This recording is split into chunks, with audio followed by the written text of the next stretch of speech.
એક જંગલમાં એક સાપ અને એક વાંદરો રહેતા હતા. બંને ઘણા અલગ સ્વભાવના હતા. સાપ શાંત અને વિચારશીલ હતો, જ્યારે વાંદરો હંમેશા ઉતાવળમાં રહેતો અને વિચાર કર્યા વગર કાર્ય કરતો. એક દિવસ બંને એક જ નદી પાસે પાણી પીવા ગયા.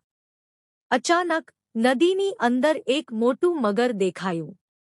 વાંદરો તુરંત ઉંચકાયો અને ઝાડ પર ચડી ગયો. તેણે સાપને કહ્યું, ચાલ ભાગ. મગર છે. સાપ શાંત રહ્યો. તેણે નદીની બહાર રેતી પર મગરના પગલાં જોઈ લીધા હતા અને સમજ્યું કે મગર અંદર નથી, પણ થોડા સમય પહેલા અહીંથી ગયો છે. સાપ હળવો હસ્યો અને બોલ્યો, મગર હવે અહીં નથી. જ્યારે પણ કોઈ સ્થિતિ આવે ત્યારે પહેલા નિરીક્ષણ કરવું જોઈએ, પછી નિર્ણય. વાંદરો થોડી શરમાયા અને સમજ્યા કે ઉતાવળે કેમ મુશ્કેલીમાં પાડી શકે. વાર્તાનો શીખ: શાંતિ અને સમજદારી જીવનમાં મહત્વપૂર્ણ છે.